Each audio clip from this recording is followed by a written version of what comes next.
ভাই আমি যে ভুল করছি আপনারা কেউ এই ভুল কইরেন না।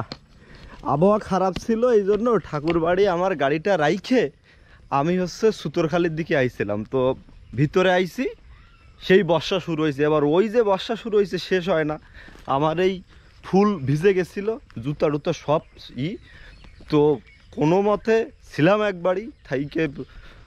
আরও কিছু কাজ ছিল, কাজ ছাড়ার পরে আমি হচ্ছে এখন যাব খুলনায়। কিন্তু এই সুতারখালি সেই মাথা থেকে হাইটে আমার এখন ঠাকুরবাড়ির ঘাটে যাইতে হবে। এর কারণ রাস্তার অবস্থা এই দেখেন। ওরে মানে এখানে কিন্তু ক্যামেরায় মনে হচ্ছে কোনো ঝামেলা না, কিন্তু কিন্তু কাদা, ঠিক আছে, খুব খুব সমস্যা। এই দেখেন আমার সুতায় কাদা লাগছে, দেখছেন। আরও তো মনে করেন রেগুলার এইভাবে করে যাচ্ছে, এটা একটা মনে করেন ঝামেলা। আর এই স্লিপ মানে এই কাদা বেশি লাগতেছে। এর ভিতরে কোনো গাড়ি আসবে না, সকাল থেকে আসতে পারে, কিন্তু এর আগে আসবে বলে আমার মনে হয় না।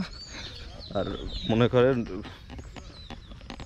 খুবই খুবই সমস্যা। তো এমপি জ্যাটার কাছে আকুল আবেদন, সুতরখালের অন্তত কি মেন রাস্তাটা একটু ঠিক করতে হবে। কারণ গরমের সময় কিন্তু প্রচুর ধুলা, মানে গাড়ি চালানো যায় না। আবার এখন যখন বৃষ্টি হয়েছে, এখন অবস্থা দেখেন, অবস্থা রাস্তা একদম কাদা ফুল। এই আর কি, আমার এখন হাইটে হাইটে যাইতে হবে ঠাকুরবাড়ির ঘাট, সেখান থেকে ওপারে আমার গাড়ি রাখা, কিচ্ছু করার নেই।